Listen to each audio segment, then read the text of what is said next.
So I want to talk about the Black Church Food Security Network. If I was to give this a title, I would call it, let me start my timer. I would give it a title, It's Always Been Bigger Than Food. Always been bigger than food. And for me, it starts with my experience pastoring the Pleasant Hope Baptist Church in Baltimore. And I'm a preacher's kid. A lot of PKs probably here in the room are those and families with a number of persons who are in ministry. And that's my story. I was called to pastor this church after serving with my father at my home church, Shiloh Baptist Church. And it was a great church. I wanted to be a community pastor. I wanted to live in the neighborhood. I wanted to ride my bike up and down the street and people know Pastor Brown, and that was the experience there. And in the early years of my pastoring there, like many of us, I saw a number of my members being hospitalized for diet-related challenges. And I did what seminary taught me to do. Go to the hospital, you pray, you give a scripture, and give encouragement. Don't make the visit too long, and move on, right? After I kept doing that over and over and over again, though, I got tired of just giving the scripture and the prayer and leaving. And I wanted to see if there was something more that I could do, that we could do. And so eventually, once it was clear that there was this pattern where diet was a part of the equation, I said, okay, well, fine. Let's connect with the nearest fresh food outlet. And as you can see, it's there in the top left corner, right across the main intersection from the church. The church is the bottom right. The market is the top left. It's right over the intersection. I put on my best little preacher man suit and I walked over to the market one day as this new pastor and I said, hey, my folks need this food that we have. But before I even spoke to anybody at the market though, I looked at the prices of the produce and it was crazy high. We couldn't afford it. And then I caught the vibe of the space, and even the vibe of the space was not a welcoming energy. You know, there's more than one way that you can say you're not welcome in this space. You don't need a sign. I caught the vibe. And I refused to lead my congregation down the path of a partnership that would require that we would bow and genuflect for something that I would believe is a perfect right, a right of God in terms of food, a human right of God in terms of food. I wasn't going to do it. I got upset. I left out of the market without really talking to a whole lot of people, and I walked back to our church. And on the way to the church, I had divine discontent bubbling up inside of me. And I had a conversation with God, and I don't know what your relationship with God is like, but me and God sometimes go at it. And that day we were going at it. God said, Heber, why are you mad? I said, God, you know why I'm mad. What we need is right there at our fingertips, and we can't get it. And sometimes it's more frustrating to see what you need and have it right there, and you just can't get it in your hand. And when I was having this conversation with God, this epiphany comes forward, and God says, look to your right. And when I looked to my right, this is what I saw. It's near the front door of our church. I walked past it 1,000 times. The left side of this picture was owned by the church at the time. We didn't have any permanent use for it at all. And the right side was owned by an elderly gentleman who was so tired of cutting the grass that he paid a dump truck to dump rocks and stones all over it. I would sometimes park right here and rush into Bible study or to service. Never thought about it at all. But it was something about that moment with divine discontent bubbling up where God gave vision. And that same piece of land that was right under my nose the whole time, God gave a vision for us to start growing our own food. And the caption to the vision said something like, if you can't afford what they have, roll up your sleeves and grow it yourself. I went into the congregation and I shared the vision. I said, hey, y'all, God gave a vision. They said, oh, Lord, here you go again. A vision, y'all know that for real this time. I don't know about the last time, but for real this time, God gave me a vision for us to start a garden and start growing our own food. And when I shared that, 100% of the congregation said, yes, let us start. I'm lying. No, they didn't. A small remnant. But you know what? Sometimes all you need is a remnant. Just a couple folk, coalition of the willing. Just a couple folk come along. And that couple folk came along. And when they came, I initially thought that it would be the younger folks who came alongside. I was the 29-year-old revolutionary pastor. We're about to change everything in Baltimore. We're going to do it, y'all. But it was not the younger folks who came and stayed, they came. They took group pictures in the yard and selfies and stuff like that. But once they did it for the gram, that was it. But it wasn't the younger people, it was the seniors of the church. We worked together, and we were able to transform that into this. 1,500 square feet. Grows about 1,200 pounds of produce a season. This taught me something. You don't need tons of land. If you got folks who know how to work what they have, just a garden that size can really supplement the diet and the food needs of the congregation. Broccoli, kale, tomatoes, peppers, corn, right in Baltimore City, growing all this kind of produce in the front yard of the church. And I'm so grateful for the remnant that came, and of the remnant, this is the woman I told you about yesterday, Sister Maxine. Ruth Maxine Nicholas from Roanoke Rapids, North Carolina. Grew up with 8 brothers and sisters on the farm in North Carolina. Came up to Baltimore during the Great Migration in the 50s and joined the church, and literally grew up with the church. I only knew Sister Maxine as the president of the Sanctuary Choir and the one who organized the great seniors trips to go shopping and go to see plays. That's all I knew her as. My blinders were on because I was only able to see the gifts that she had that served the institution and the maintenance of the building. Our Sunday service and the building. And I realized through her that there were a whole lot of other gifts that God has placed in this church that I was blinded to because I was just thinking about how do we maintain the program and the building. Sister Maxine, even with that sanctuary choir robe on, underneath all of that, was a farmer. And she was one of the first ones to step up and say, let's do this, Pastor. And I was going around trying to get people to come help me, but I ain't had the juice. Y'all know, I don't know if this is all churches, but in my tradition, you're not the pastor till like 7 years in. Does that translate? That's a cross-cultural dynamic? So I was the reverend, I was the preacher, I wasn't yet the pastor. But when Sister Maxine said, hey y'all, let's go do this, the whole AARP club got up and came out to do this great work. Transform this space.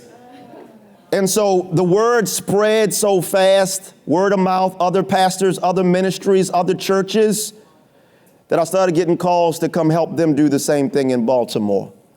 And then this idea starts to percolate in my mind, like, wait a minute, what if we took this and went even beyond Baltimore? That idea started rolling in my head.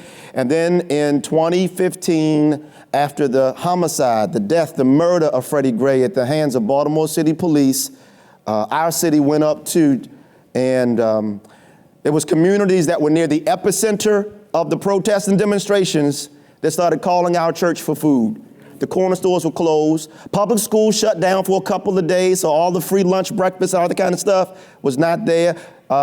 It was the supports, the nonprofits backed up off the epicenter of the uprising. But our church was known for food. So they called the church, Pastor Brown. We're hungry, we need food, can you help us? Well, our garden had some stuff, but I had to call the farmers that we were in relationship with and others beyond our church. And they started to ship and bring and drive food to Pleasant Hope in Baltimore. Our church became like a food depot center. Food started coming in everywhere. We would package it. Our members were compelled to join in this mission. We packed food up together and put it on the church bus. And I drove the church bus around for 2.5 weeks delivering food, setting up shop on corners near the epicenter of where demonstrations and protests were happening. And it was at that moment that wild idea I had in my head for this national network of black churches that work with black farmers and we get food to where it needs to be. It got some legs to it. It was already happening now. And so 2.5 weeks or so after we already were moving it, it got a name, the Black Church Food Security Network. What started out as one church in Baltimore is now approximately 250 churches across the United States and 125 black farmers. We go and help churches who want to jump into this rhythm of food sovereignty ministry. to really go beyond the food charity models and go to something deeper than that. So we co-create these black food ecosystems anchored by black churches in partnership with black farmers and accomplices. And sometimes people say, well, why the black church? Well, the black church, in my very biased opinion, is the most sustainable institution in black America. It has survived and continued to thrive in light of our pastors being assassinated during Bible studies, in light of our buildings being burned down, and in light of all manner of racist terrorism being directed at it, and it keeps on bouncing back. It's still here. In terms of an institution, it's the best that we have, in my biased opinion. Is it perfect? God, no. But throughout foils, fumbles, and outright failures, it is resilient. It's still here. And these churches work together. We purposely do political education together. You will not build and create just your next silo to put on your church annual booklet to say we're doing this cute program without a sensitivity to the political realities of food and what it means for our communities and how charity and justice can walk together. But you got to slow down and really get the story straight. So we look at, like we've heard it many times, Carlos, we've said it, Pastor Jay, we've said it, the things that we have in our hand. One of my favorite stories, and y'all added some more biblical stories to this asset-based community development kind of thing. I appreciate y'all for that. One of my favorites is Exodus chapter 4, verses 1 through 4, where Moses says, Moses giving God all his excuses as to why he can't go, right? And God asked a rhetorical question, what do you have in your hand? And what he had in his hand already was enough. And the people he already was in relationship with was enough. And so we look at the stuff that black churches already have in their hands, land and kitchens and classrooms and vans. Collectively speaking, the black church community is the largest landowner in black America. And as was said, Carlos, you just said it, dormant, Monday through Saturday, behind lock and key. What if you can take what black churches already have in their hand and address the sin of food apartheid? I'm doing some writing right now, and I'm digging deep around the sin of food apartheid and what that means. I lift up the Homeowners Loan Corporation maps of 1933. We call them redlining maps. Where during my grandparents' life, maps were drafted that would determine where resources would flow and where they would not, where the quality schools would be, where the businesses, where the jobs would be, and where they would not, where black people would live and where they would not. And the ripple effect of those maps still touches our communities to this very day. In fact, if you take the 1933 redlining maps of your community and overlay it with the food insecurity map of your community, chances are the same redlining spaces and those maps are the same places today where you have food insecurity at higher and disproportionate levels. You got to know that history. You got to slow down and unpack and resist the urge to just jump out there and get busy. Slow down. Let's reflect. Let's read. Let's lament. Let's confess. Thank you. Before we move forward. And so our organization, with that in mind, what we do, and I summed it into these 4 pictures, there's more, but our first program is called Operation Higher Ground. There's a hymn of the church that talks about plant my feet on what? Y'all went to the same Sunday school I went to. So we help churches to start gardens on land they own. We go to these black churches with sensitivity to the realities of gentrification and the role that it plays in transforming these communities. And so we don't do community gardens on municipal owned land, because whenever they get good and ready, they can take back the land and end our garden. But the land that's more protected and has greater buffers is black church land. It's not to say that black church land can't be taken, but a politician's going to think twice before they come and take a church land, because politicians are creatures of self-preservation, and it might translate to votes. And so you got to look at the ways in which these political realities and dynamics can help to create the protection around what it is that you're growing, particularly around historically marginalized communities. And so we go around to churches and we help them start gardens on their land, whatever land that they have. And black churches have a lot of land. But then also we do these black farmers markets at church. We call it the Soil to Sanctuary Market. We do it on Sundays right after service because y'all know after church everybody hungry. We're going to eat somewhere. So if we put the farmers and black food businesses right there at the church, and we've taken time to tell the stories of these farmers and talk about farming in this country and how for the past 100 years, black farmers have been discriminated against in various ways, it means that market has more of a mission. It's not just about transactions, but transformation. So that's our Soil to Sanctuary Market. We're grateful and excited about our cooking classes. And listen, let me just say, we don't do cooking classes with the assumption that people don't know how to cook. It's very disrespectful to the people who helped to prop up American cuisine as we know it to tell us that we need to learn how to cook.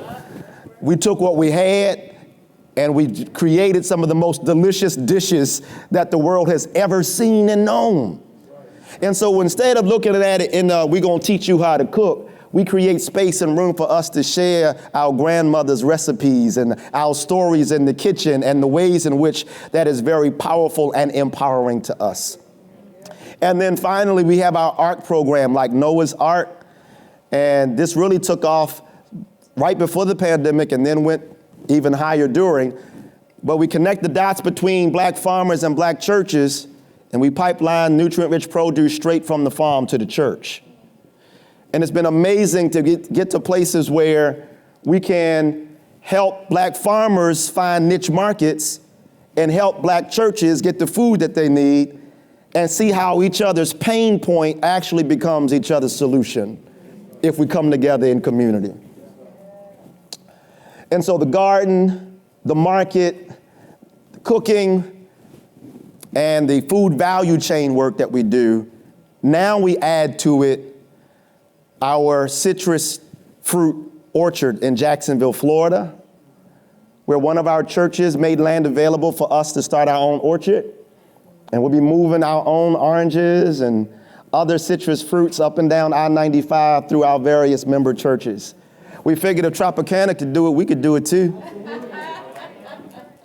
But it's not just Florida and Jacksonville, but it's also now in a little town called Surrey, Virginia, where this last week we had a meeting with a black woman farmer, Farmer Nita, and she's growing an acre of blueberries for us. The harvest won't come for 3 years, but we need to eat today and tomorrow. So we're planting the seeds for this partnership, so now we'll have blueberries that are growing in Virginia for our network. And then our Buffalo churches said, we want in on this too. I said, what y'all got? They said, we grow apples up here. They said, we'll grow apples then. And just throughout this network, from the fruit and the vegetables, moving back and forth, and the churches serving as institutional hubs for moving this food is very empowering to our community and our sense of what it is that what we're really after. This work isn't new though, and I want to be very clear. I'm standing on the shoulders of my ancestors. Only some of them are pictured here, so many more. But I'd be remiss if I did not lift up people like Miss Georgia Gilmore, who through cooking dinners during the Montgomery bus boycott helped to fund the boycott and keep the movement going. I think it's important that we lift up not only the black male preachers and the mics, but Miss Georgia Gilmore and the Club to Nowhere, that's what the name of their group, the Club to Nowhere. They all cooked these dinners to help make sure that the movement kept moving forward. Or I can tell you about the Honorable Marcus Garvey, and when people think about Marcus Garvey, some people think about Back to Africa, the Universal Negro Improvement Association. But Marcus Garvey and the UNIA were very keen with respect to the importance of growing your own food and having power over your own food if you're going to get free. They had a farm in Oregonia, Ohio. Liberty Farm was the name of it, and they had grocery stores in Harlem. Or I can tell you about Elijah Muhammad, the Nation of Islam, before it was the buzz and the craze when it came to food and all of that. The Nation of Islam had farms and were moving food and fish back and forth between black communities. The Black Panther Party, people want to talk about shotguns and berets and leather jackets, but we got to remember that through the ministry of the Black Panther Party, they had free breakfast program, free clinics and the like. There's so many whose shoulders I'm standing on, and they saw food as a path to health, wealth, and power. It was so much bigger than just food. It was a pathway to freedom. So for us and with our work, because of the inspiration of these ancestors and so many more, wait a minute, I gotta say, Mrs. Fannie Lou Hamer. People know her for 9 words. They act like she said 9 words and then went to heaven. Before she was a voting rights activist, she was a farmer, y'all, in Sunflower County, Mississippi. Here's what she said. She said, food is used as a political weapon. But if you have a pig in your backyard and some vegetables in your garden, you can feed yourself and your family and nobody can push you around. That wasn't just about food. They were making very sharp and keen analysis around the ways in which food is used to either oppress or liberate. And if you can control your own plate, you can also control more of your own destiny. So our work builds on the work of these ancestors. Our work is about not just food access, but I said to the other Locke Leader awardees in our virtual gathering that we really focus on the triple A's of food sovereignty. It's access, agency, and autonomy. That's what I'm writing about. Many of our food-based ministries do great work, but fall short of what they really could do in transforming the underlying dynamics of why people are hungry in the first place. If you stop at access, you're stopping too short. Because as others have said, even on this stage, do we really believe it's the will of God that the same families stay in our lines for 10, 20 years? No, not access alone. Also agency. Agency, the ability to open my own mouth and decide and dictate what I want for myself. And then there's autonomy, the ability of my community to control the food environment of my own neighborhood and be a part of the great tapestry of other communities who already do the same thing. Why not the Black community too? I'll close. So what are the money? What about the money that, y'all just gave me this check and I waited to cash it because I was like, wait, what goes with this now? And they didn't call back after they put the money in there. So I said, okay, I guess they mean it. Speaking of impact, I wanted to share the impact of what that money has meant for me and my family. This is my mama. My mother, Patrice Brown, and my mother, because of her own testimony, witness, and experience, is skilled and gifted with assisting people who are struggling with drug addiction. And my mother has opportunity now, and she's packing up as we speak. She's moving to Florida to really establish her own firm and to spread her own wings and fly and grow and help more people. And after all the years that she's been making sure that her sons are okay, she got 4 boys, I'm the oldest of the 4. Now Mama's saying, I want to go do something. I want to go explore and do those things that I could not do in earlier parts of my life. And because of this award, I was able to give my mama, I tithed to my mama and gave her money to help her get situated and start to transition. And I'm still going to cry like a baby when she gets on that plane. But I'm so thankful that I was in a position to bring my mama something as she flaps her wings and starts her own firm to help more people with the thing that I believe God has gifted her to do. And then I'm thankful for my dad, pictured here. My dad, and we just not long ago, the church that he's pastored for 38 years, we changed the name of the street to Bishop Heber Brown II Way. And that's the dedication picture with my brothers, my bonus mom, Mama Jackie, my sister Kirsten, and us posing there. And my dad told me just last month, he said, Heber, I'm tired. the pastoring for 38 years. I helped him about 8 years ago get a Lilly, one of those clergy renewal grants, and take a sabbatical. I had to pull the paperwork together and work with the team and get that done, and I was so happy that he got a chance to go and take that sabbatical. Now, 8 years later, my dad said, Heber, I'm tired, it's time.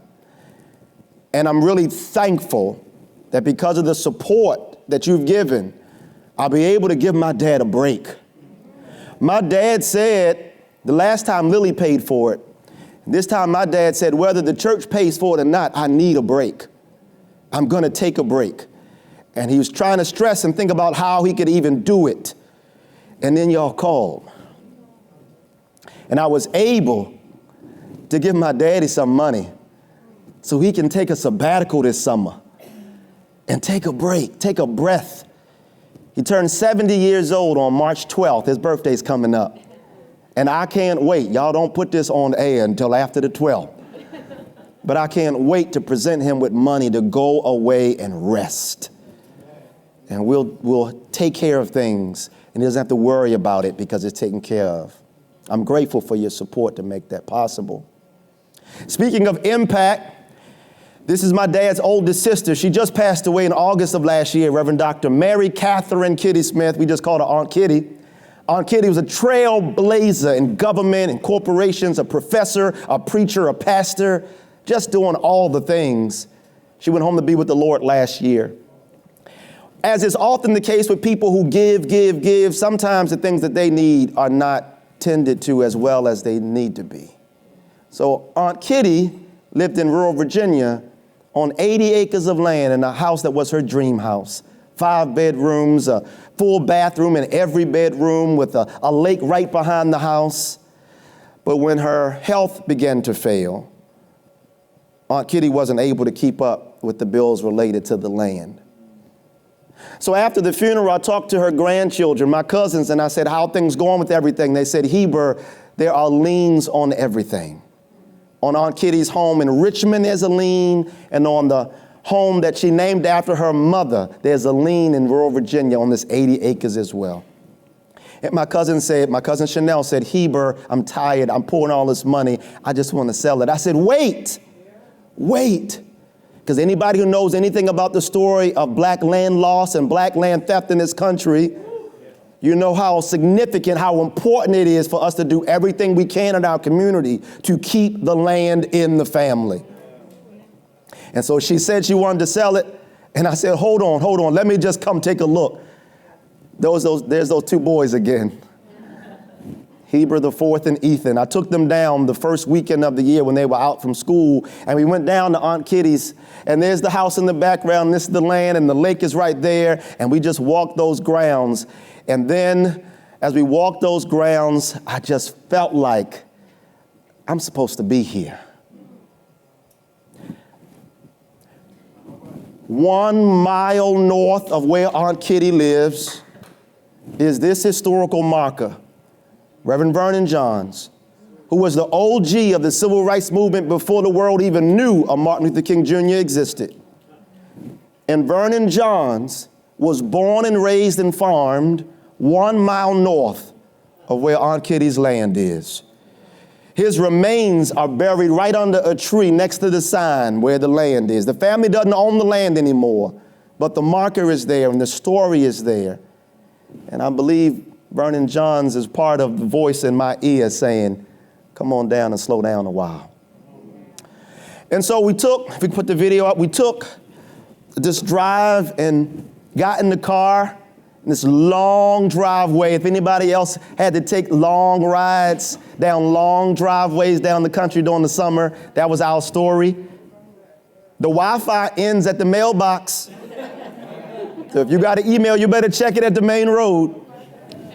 And we drove all the way back on this road, and as I drove and got closer to this land, I felt such an immense sense of connectedness. The closer to the land, the longer the drive, the more it felt like home. And because of the support of this award, I'm able to take the rest of the money to address the liens on this property and to purchase this home from my cousin to keep the house and the land in my family.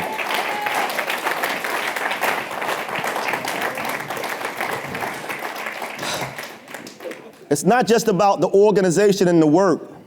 It's a personal story. Y'all helped to keep land in my family. You helped to make sure that my Aunt Kitty's land and this house that she loved can now stay here, and you're seeing the video because I pray to welcome you to this land one day.